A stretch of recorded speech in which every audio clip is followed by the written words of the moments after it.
entend parler depuis que je suis arrivée, démarche qualité, très bien, qu'est-ce qu'il faut faire, quoi? Ouais, c'est un peu compliqué comme ça. Au début, je dirais que moi, ça me causait pas forcément beaucoup. C'est un terme qu'on entend souvent pour le fonctionnement dans les entreprises. Et je ne pensais pas que ça pouvait arriver aussi dans le milieu associatif.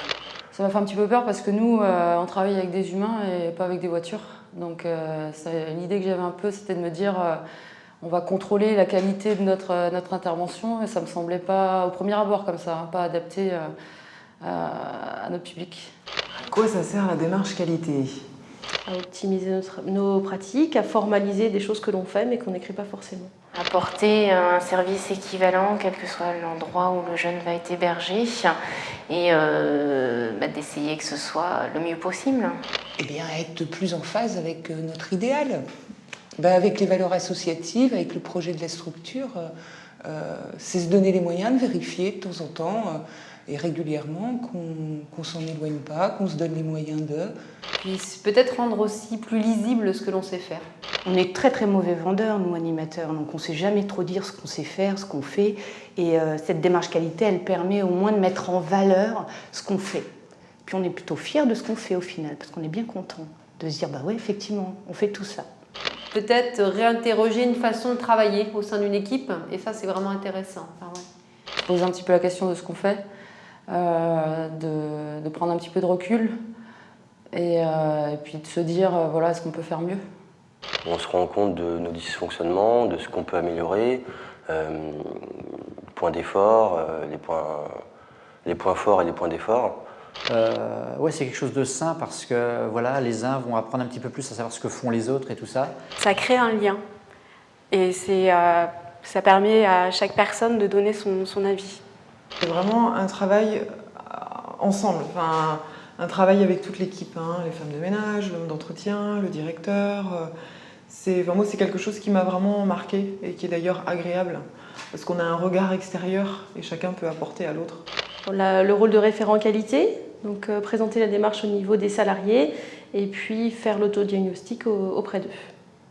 Je crois que notre rôle, c'est d'impulser de la dynamique collective pour avancer sur les différents aspects de la démarche qualité. C'est de retransmettre cette dynamique au sein de sa propre structure, c'est pas forcément évident. C'est énormément d'investissement en temps et en énergie. Mais c'est un temps qui est nécessaire.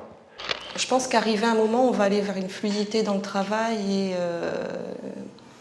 et en interne et au sein de l'équipe, une meilleure compréhension du travail de chacun.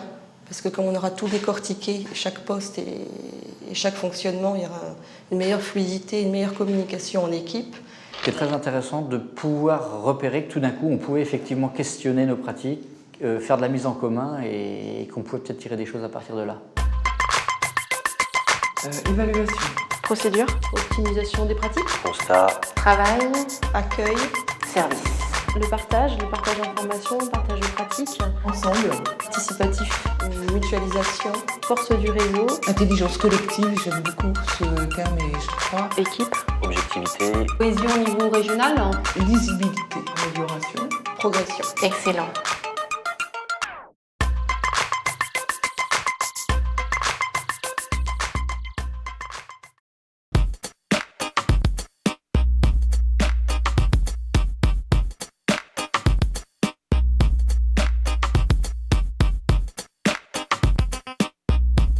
Une démarche qualité, c'est l'occasion de mettre à plat des savoirs, des savoir-faire et des savoir-être pour l'ensemble des personnels en place, quel que soit le type de structure d'ailleurs. On a besoin de remettre à plat sa façon de travailler pour pouvoir s'améliorer. Sinon, on travaille dans la routine.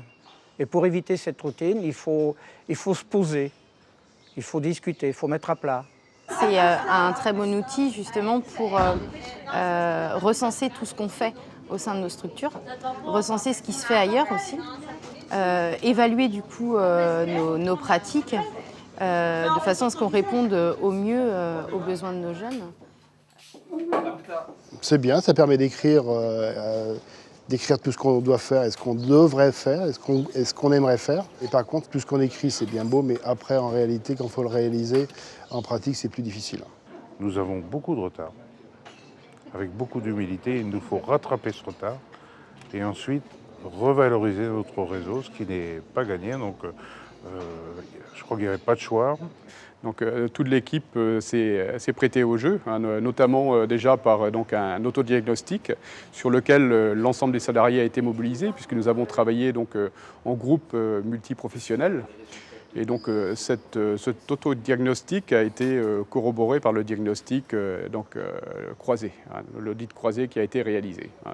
Donc de là, nous avons pu dégager effectivement des points d'effort à améliorer sur l'année 2010. Quand la démarche qualité a été mise en place, certaines personnes vivaient vraiment ça comme une évaluation. Après, c'est se le dire autrement. Ok, il y a de l'évaluation, mais ça nous permet aussi, nous, de rendre un service de meilleure qualité aux jeunes. Enfin, c'est comme ça qu'il faut qu'on l'entende, même si l'évaluation est là, ça c'est certain. Puisqu'il y a des enquêtes à faire, chose qui n'était pas forcément faite de manière formelle et régulière, mais là de le formaliser, de prendre un temps pour analyser ce qui ressort, de se dire mais oui, il y a plusieurs personnes qui pensent ça, peut-être qu'il y a vraiment quelque chose à améliorer là-dessus. Les jeunes, enfin les résidents, à un moment, leurs avis, les choses qui nous font remonter, là, d'un seul coup, elles prennent une valeur statistique, quoi. Donc, c'est plus seulement un truc qui s'est dit dans les couloirs et qu'on a fait remonter, à la direction ou aux administrateurs. C'est carrément quelque chose qui prend corps dans les statistiques et voilà, quoi. Après, vraiment respecter les actions d'amélioration, être dans les délais et puis vraiment s'investir pour que ça évolue. Parce que c'est vrai que faire des enquêtes, c'est bien. Analyser les résultats, c'est bien. Après, il faut pouvoir faire les actions pour qu'on ne retrouve pas l'année d'après la même chose dans les questionnaires. On est quand même dans l'éducation populaire, donc c'est pas une démarche qualité avec des choses extrêmement cartésiennes. On vend pas du fromage, quoi, donc on vend de la relation. Donc évidemment que c'est une démarche qualité tout à fait particulière et qui demande un investissement très différent entre une démarche qualité de chez Bouygues et la nôtre, qui a pour fonction de valoriser des jeunes, valoriser des territoires, valoriser des politiques, valoriser une dynamique territoriale. C'est quelque chose qui a été réfléchi en commun, donc avec un outil qui a été ce référentiel que nous avons choisi d'élaborer et d'adopter tous ensemble. Sans ce référentiel, effectivement, la démarche n'aurait pas été complète. On l'a construit un petit peu sur l'aspect socio-éducatif, vie des jeunes, des résidents, politique de la jeunesse, avec, c'est vrai, les conditions dans lesquelles ils vivent, donc avec toute la politique du logement, de l'habitat, de l'entretien, de l'environnement, de l'implication des associations sur leur territoire. On n'a pas encore suffisamment développé le secteur restauration sociale qui chez nous est quand même importante et qui mérite une grande place. Et puis il y a un point qui n'a pas été traité collectivement encore mais qui est en gestation. C'est le 6e point, qui est la problématique de la gouvernance de nos associations.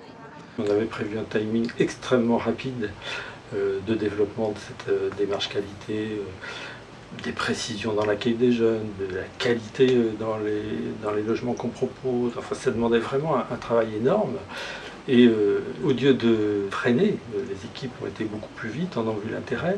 Et moi je suis surpris, ça va plus vite et ils en demandent plus. On avait prévu de parler de la gouvernance, mais on savait que ce serait un peu compliqué.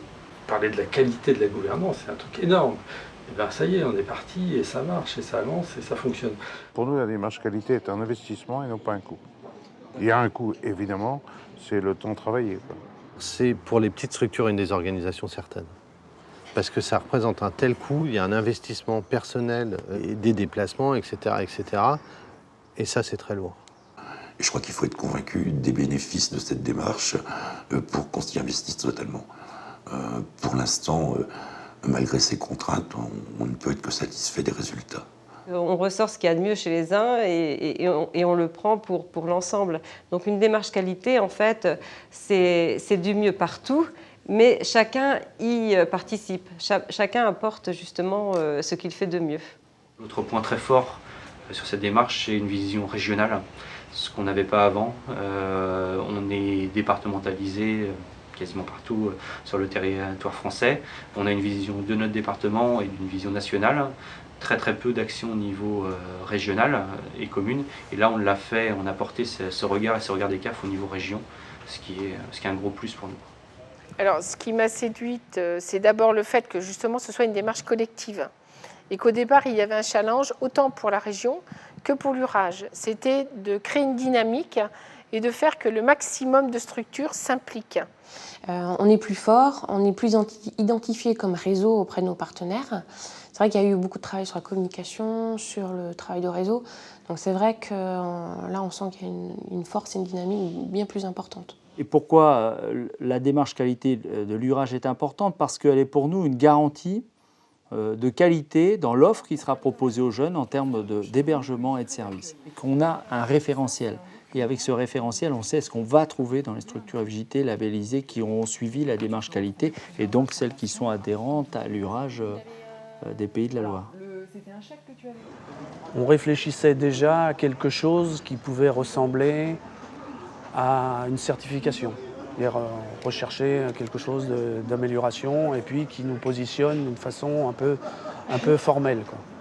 Donc quand il a été question à la région de s'orienter sur une opération de démarche qualité, pour nous c'était une première marche évidente. C'est plus une validation de nos acquis et par un label tout simplement qu'on aura mis en place, quoi.